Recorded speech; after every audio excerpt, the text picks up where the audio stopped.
Hello everyone, today my presentation is about the stroke production.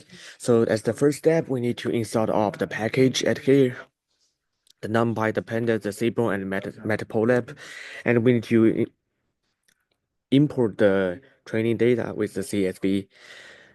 This is all of the training data info.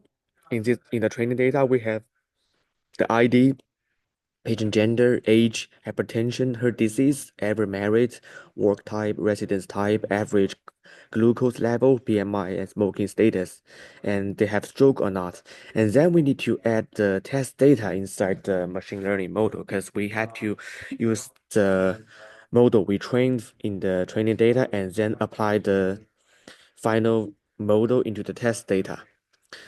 This is the end unique of data quality, and there are no duplication inside the training data. So this is the plot of the training data. A lot of people doesn't have stroke, but only about like 100 of people has stroke. This is the describe of the DF training, no problem. And the average age between these training data is about 20 to 60. And the average glucose level for in the DF training is between 50 to 100. The average BMI in the data set is between 20 to 40. So the average age and the median age in the data set is about 43, and the majority of the patient is between 23 to 59. The average glucose level is under 100 but over than 70. But there is a lot of outliers in the average glucose level, so this we need to scale this data set to make sure all of the data set is balanced. The same things happen at the BMI, so we have to scale BMI and glucose level.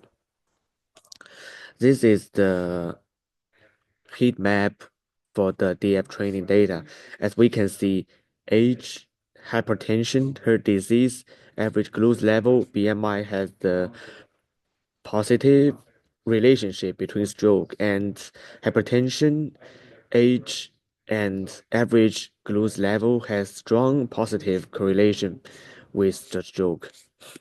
And here we can see the age distribution by stroke is between 60 and 80, which means when people in this age range, the stroke risk will increase. For the average glucose level, when the average glucose level over under 0.015, the stroke risk will increase. The BMI, when the BMI is between 20 or 50, they have a little bit higher possibility to get stroke. After we see the DF training data, and we can doing some EDA for the training data and test data.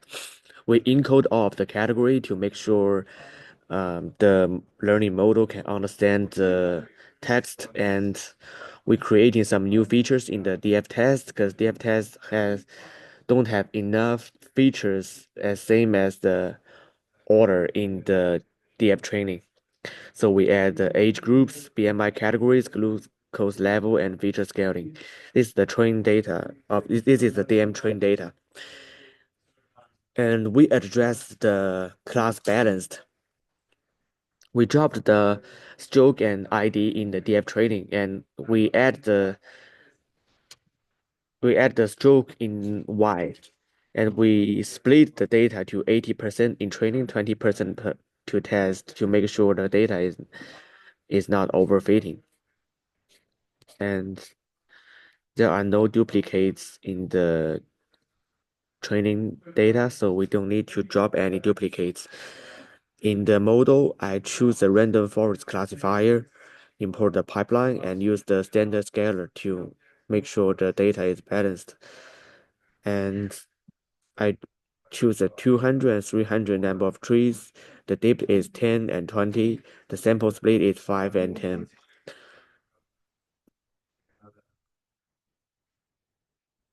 the best pipeline at here. I choose the meaning of sample split is 2 and an estimator is 300. And at the end, I add the